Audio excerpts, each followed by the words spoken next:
It's good to be back. It's good to be home. All right. See y'all later. You do realize I drive 3.5 hours to be with you people. All right. Let's just try this again. You know what? Let's just do that. That way maybe... we'll see. So, once again, welcome. So, let's speak our focus statement into existence together, shall we? You ready? It's right over here. So, we embolden people to live their highest potential through the transformative power of love. How's that feel to you? Yes, right? Something we can all get behind, yes?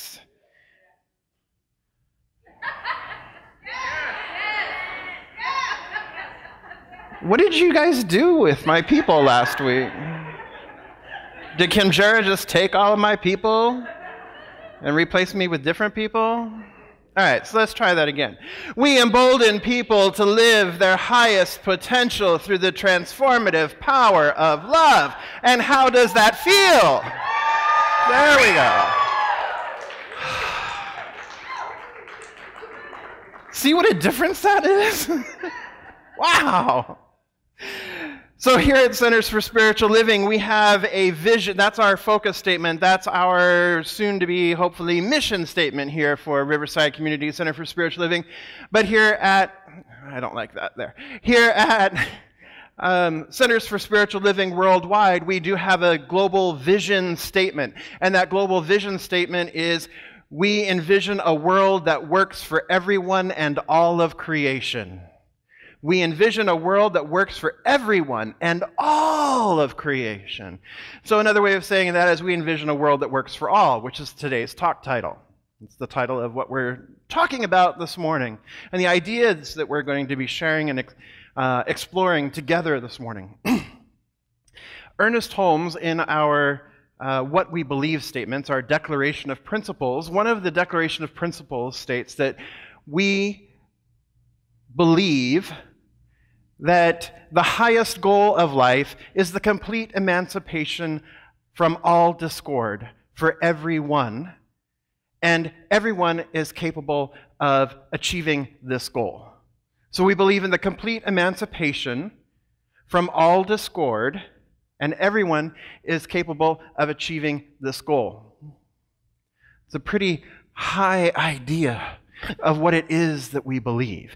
And when we shift the words around a little bit, or we think of it in a different way, we get back to the, we believe in a world that works for all, right?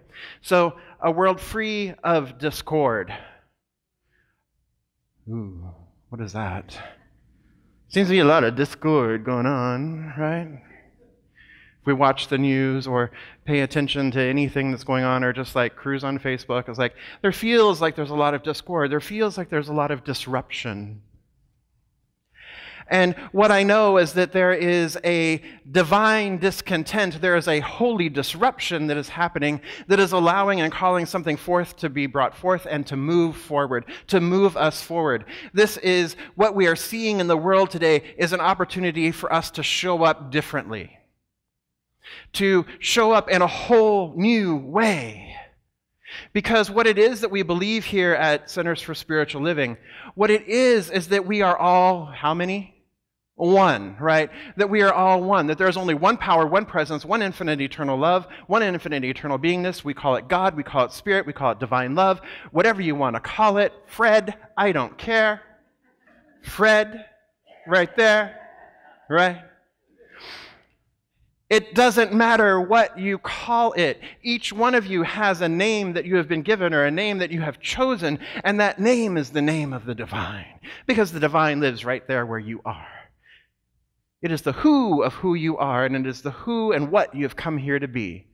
Right where you are, the power and the presence of love lives, moves, breathes, and has its being in, through, and as each one of us. And so here at Centers for Spiritual Living, our basis, our focus is that we are all one. And we celebrate the diversity of that oneness. Diversity shows us a multitude, multifaceted ways of seeing the world, of viewing the world, of experiencing the world. And we honor that and we celebrate that and we include all of that in our oneness. Diversity does not mean division. It is actually inclusive because all of God, think if there was only one red rose.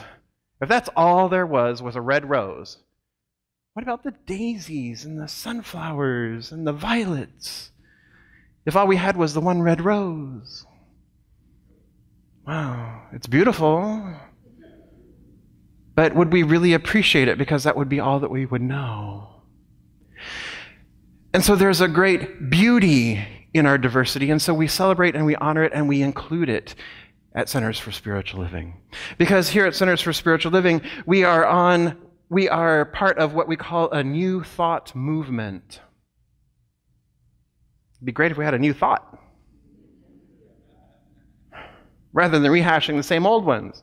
But we are part of what's called a new thought movement. And it's a movement, right? It's not a new thought stagnant, right? Just saying. So, if we are going to create a world that works for everyone, and all of creation, what is happening is that over centuries and millennia, there has been an evolution, and there continues to be an evolution, an evolutionary process, an evolutionary progress of humankind and of consciousness itself. There is this evolution that's happening. And so there are still places on the planet where this is true, where there are indigenous peoples living very close to the land and the local ecology. And those are in what Sharif Abdullah, who wrote Creating a World That Works for All, he wrote a wonderful book, Creating a World That Works for All. What he calls the indigenous peoples of the earth are the keepers. Because they live in harmony with their local ecology. They don't see themselves separate from their local ecology. And while there are keepers still today, the majority of the world has moved on to what Sharif Abdullah calls breaker culture. And we're not talking about breakdance, okay? We're not talking about breaking it down. We're talking about breaker consciousness. And what he calls breaker consciousness or the breaker culture is that there's not enough. We live in separation. There's not enough. I don't have enough. You don't have enough. There is not enough to go around, so I need to protect mine. I need to keep mine. And good luck, right? And so what this idea is that there's separation. That I am separate from you. So in this breaker consciousness, in this breaker society in which we're currently living in, what we've currently evolved to, is the idea of creating a world that works for me. Right? My ideas, my thoughts, and then the few people that think like me, all right, it works for us. It may or may not work for you, but it works for us. Right? And so this is that separation, the idea of separation, the idea of breaking apart things, of looking at things in bits and pieces rather than holistically. And the third culture that he talks about is the Mender culture. And this is where Centers for Spiritual Living and the New Thought movement come in. The Mender culture, which is what we're evolving to, or evolving toward, because remember it's all evolution, that we're evolving to, is we recognize that there is only one, and that there is enough for all, and that we are all interconnected. We are all part of the one. And so what this culture is beginning to emerge, and it began to emerge with the Transcendental movement, and it's slowly emerging and emerging and emerging, and you're seeing it more and more in the ways people are responding to life today. Not reacting, responding. And the way our social engagement, the way our social movements are evolving, rather than simply being angry and mad at something and working against something, we are evolving to work toward something. So Ernest Holmes said, remember, show me one person who stands for something and against nothing, with lack of all judgment, and I will show you another avatar. I will show you another Jesus, right? So this is the society that we're working toward, but right now we're kind of caught because we're on the forward edge of this evolution. It is everyone's responsibility and right in this room, because by very nature of you being here, you have said yes to your own evolution. You have said yes to the evolution of consciousness on the planet. And so your presence here is moving us up the spiral, if you will.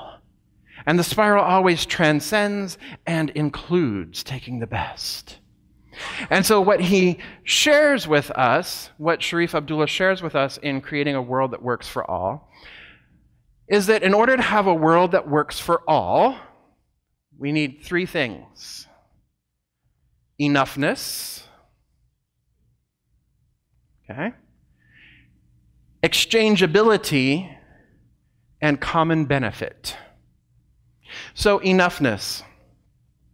Enoughness means that there is absolutely enough. And we know that there is enough. We already know that there is enough grain grown in this country to feed the world. We know that there is enough grain grown here and in China and in Russia and in other places to be able to feed the entire world. There is enough. There's no reason that people should go hungry. Based on enoughness, there is enough. He talks about two villages and a well that sits equally between the two villages. And each village has approximately 800 members. And the well itself can provide water for 2,000 people. So if the two villages come together and they both drink from the same well equally, then village A and village B both sustain, and guess what? It continues to replenish itself because there's availability for 400 left over, and it keeps replenishing itself. But if village A says, I want all the water, and then I'm going to bottle it, and then I'm going to sell it to you, what happens? We create scarcity.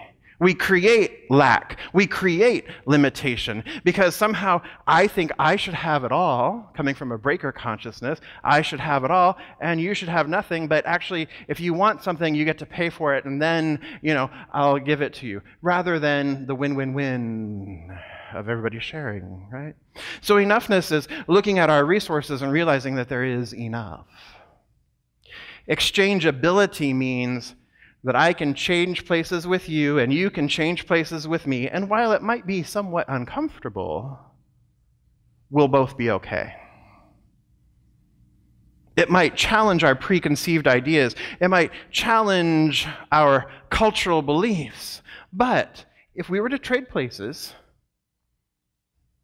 okay, it would work for both of us. Might be a little, but it would work.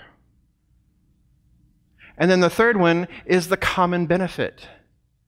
That there's a common benefit for both you and me, for us together, like in the example of the two villages with the water. It's a common benefit.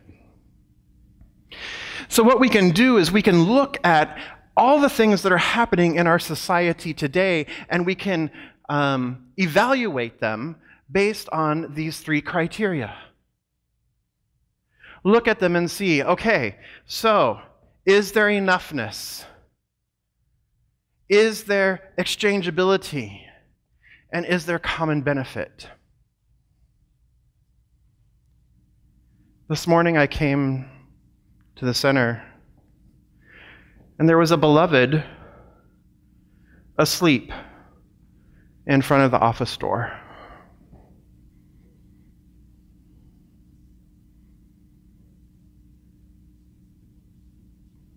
And if I think about these three criteria, is there enough? Is he experiencing enough? No, he's not. Would I willingly trade places with him? Honestly, no. Not by my own choice. And is there a common benefit? Is how he living and how I'm living and that meeting, is there a common benefit? Honestly, no.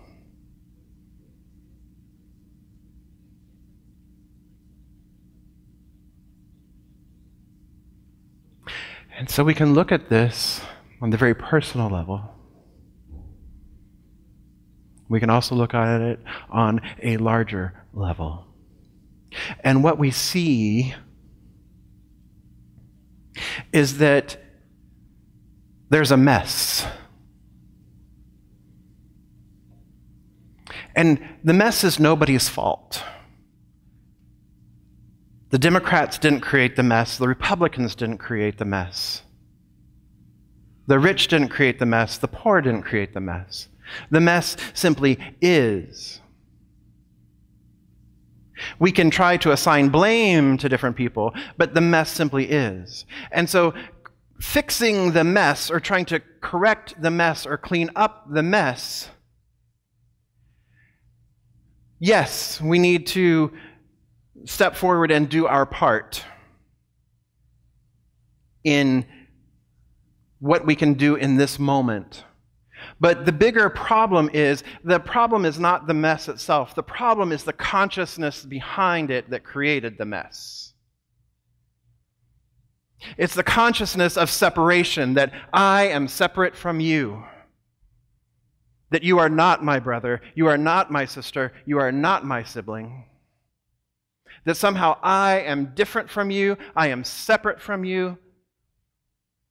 That is the consciousness. And it's not just the I, it's the we, right? That somehow we're different from them.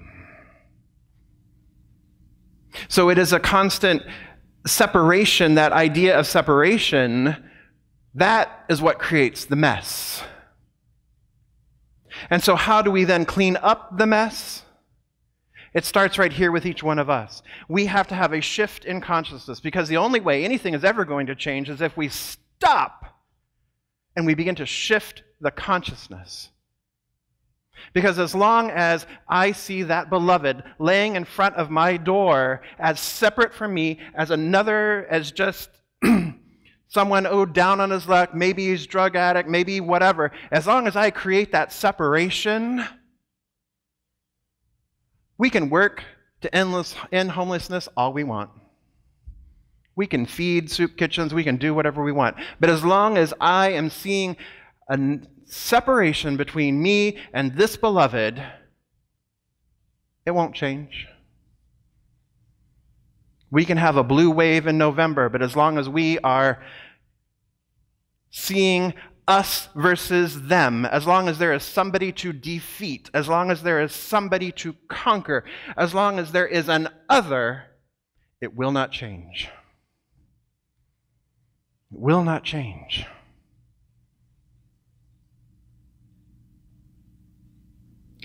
What is called for is something called inclusive compassion. All the solutions to all of the problems, if you will, all the problems are merely a symptom of the one thing that really is at the heart of all of it, and that is consciousness, that separation consciousness. As long as I look in the mirror and say, oh, you look fat today, I'm committing violence against myself, and I'm perpetuating the consciousness that enables violence to happen. Even when I turn it against myself. I say, oh, you look ugly, you look fat. As I'm yelling at the people in front of me in the car in front of me driving down, I'm perpetuating the separation. I'm perpetuating the possibility for violence. I'm perpetuating the consciousness that maintains the status quo. And so the solutions then have to include everyone, including me, and including the person I see as the other. Because in order for a world to work for all must be included. All must be included.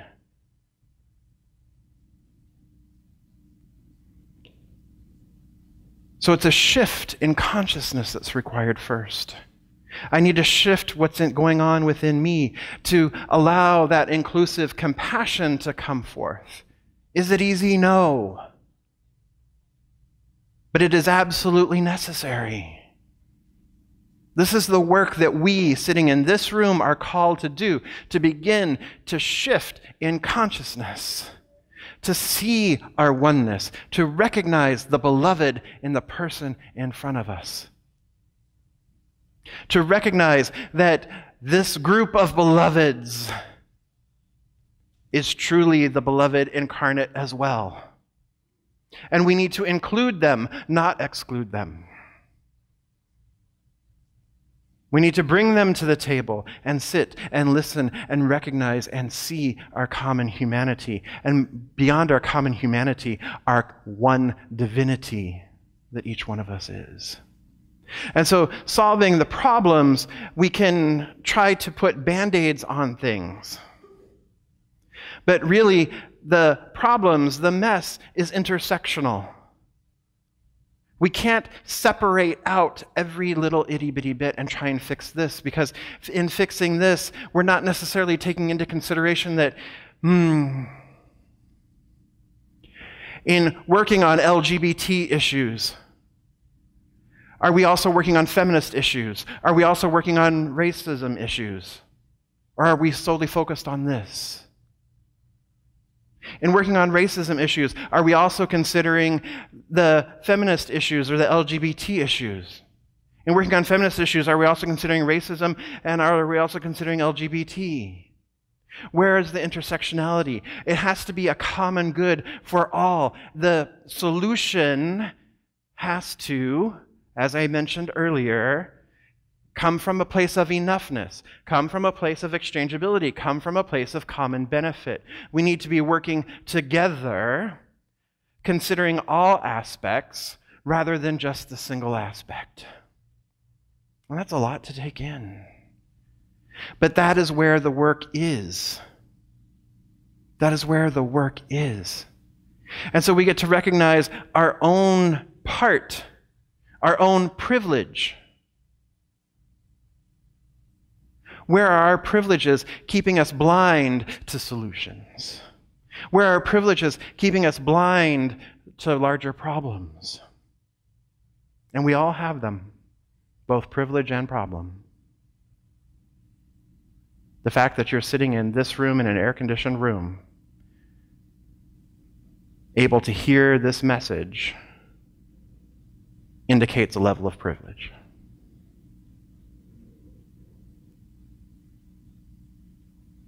And it does not discount lived experiences for everyone in this room.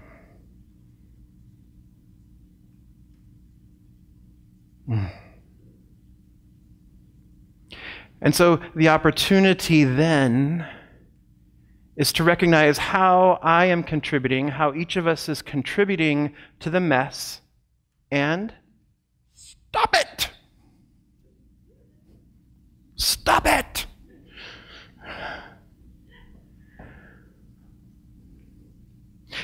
We are called as menders, we are called as people of new thought to have a new thought, to have a new way of being, to call a new way of being into place, into fruition, into this evolution. And it starts right here, recognizing the who of who we are and recognizing that in each other. And love will lead the way.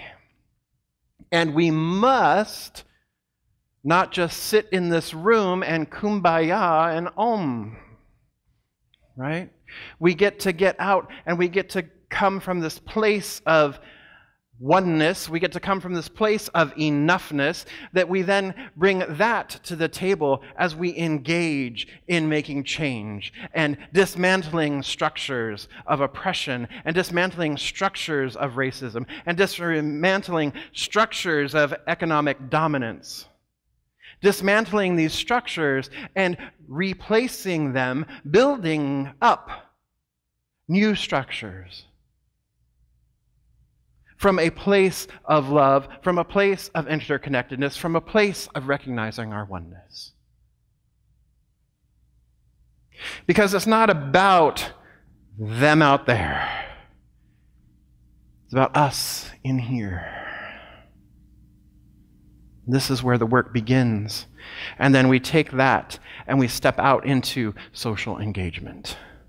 We step out into working with others to improve the lives of all, recognizing our enoughness, recognizing our exchangeability, recognizing the common benefit, recognizing the intersectionality, recognizing the privilege, recognizing our inclusive compassion, and allow that to guide us as we take next steps. And so here at Riverside Community Center for Spiritual Living, we're starting to do that. Did you hear that? We're starting to do that. One of the first ways that we've started to do that is with something called the Care Portal. The Care Portal is a bunch of faith communities actually around the country. It's a group of faith communities around the country, but we are one of the leaders of it here in the Riverside area. The Care Portal is a place where social workers and other mandated reporters or what have you can go in and type in for families like, this family needs a refrigerator. And in order for the children to be able to stay in the home, they need a working refrigerator, they need a working oven. And so the people that are on the front lines are able to type this in, and then we as a faith community, one of the faith communities that sees this, that receives this, we're like, oh, they need a stove. Well, you know what? We can do that. We can provide that stove so that this family can stay together. We can do that. Or any number of other items or ways of being or ways of interacting. This Care Portal provides an opportunity for us to say yes and to step up to this, or to step up to being able to be of service in the greater community in Riverside. Isn't that great?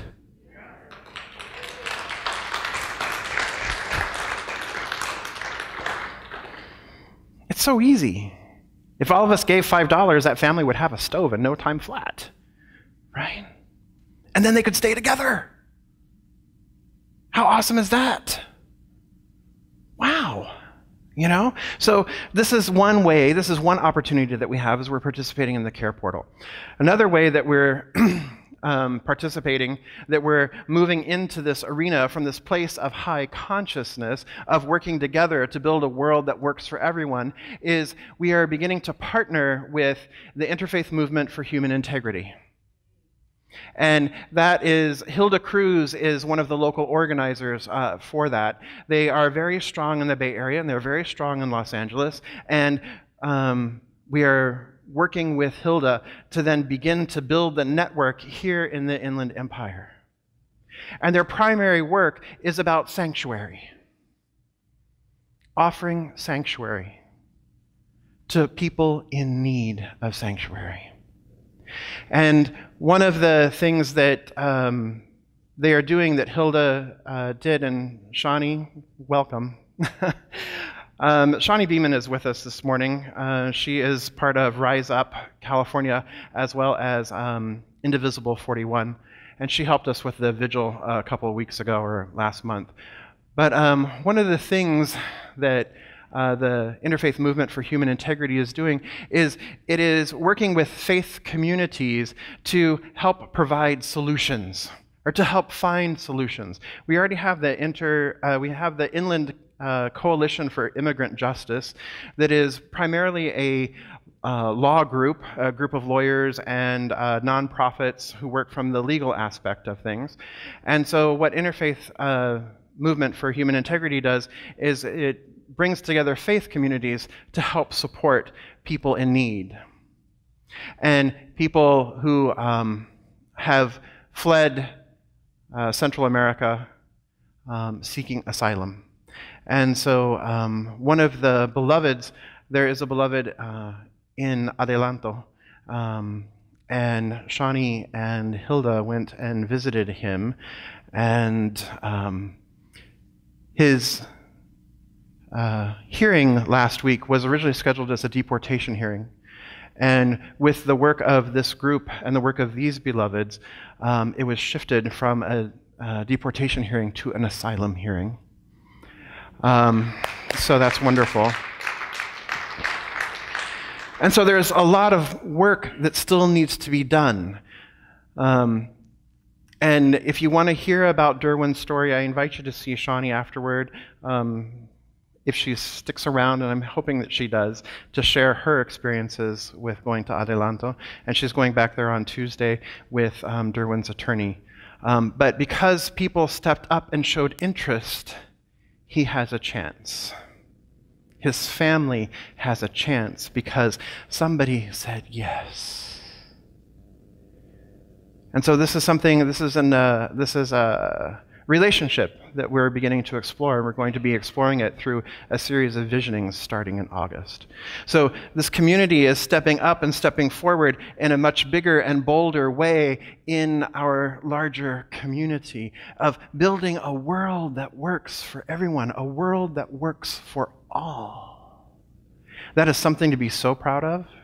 You people, my people, all of y'all are amazing. You're magnificent. And I give great thanks for each and every one of you for the sacred yes that you have said to being present here this day, to hear this message, and hopefully something has sparked within you to begin to make the change within you that leads to a mender consciousness, that leads to that greater evolution of a world that works for all. For truly that is what we at Centers for Spiritual Living are doing. We are here to create a world that works for all. And how do we in this community do it? We embolden people to live their highest potential through the transformative power of love. So Ernest Holmes shares this. Love begets tolerance, and tolerance begets understanding, which is being able to put oneself in the other person's place and see why he acts as he acts, why he does what he does. Thus, love can create a better world in which to live. It is the one power which can and must bring peace to a changing world. Love lives here, and so it is. And so I invite our practitioners and our core council to please surround the sanctuary. These beloveds are in service to you, our wonderful community. They hold this community in prayer on a daily basis, knowing the highest and best for this community and its evolution and its unfoldment. And so I invite us all to come together in consciousness now. And so if you're comfortable, go ahead and close your eyes.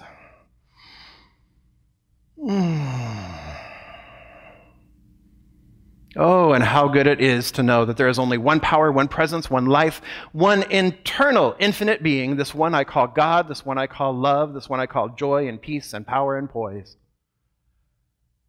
It is that which is back of all of life. It is the love intelligence that brought forth from itself, through itself, as itself, all of creation. So I recognize that there is only one life here. There is no other. There is no nothing, no thing other to stand in opposition to it.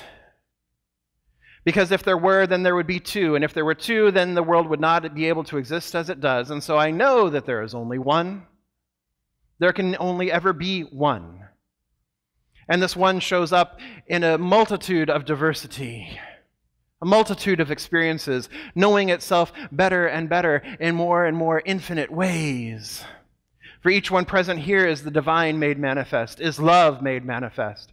Right where each one is, the power and the presence of the love that is God is right there where each one is. And not only is it where each one it is what each one is.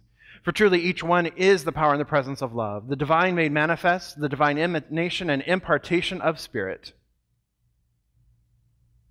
And so I know, and I speak my word here and now, knowing that everyone on the planet is one. All of life is one. I know and affirm that there is enough. I know and affirm that we are on an evolutionary trajectory that cannot be stopped.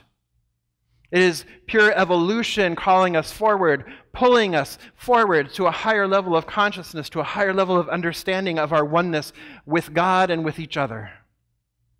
And it is from this place that we live, move, breathe, and have our being, recognizing the divine in each one, recognizing the divine in the beloved that sits before me, recognizing the divine in the beloved that is on Facebook that has been irritating the Jesus out of me, recognizing the oneness with the administration, recognizing the oneness with the world leaders, recognizing that truly there is only one. And so I call forth the higher consciousness in each one now. I call it forth in myself, and I call it forth in each beloved.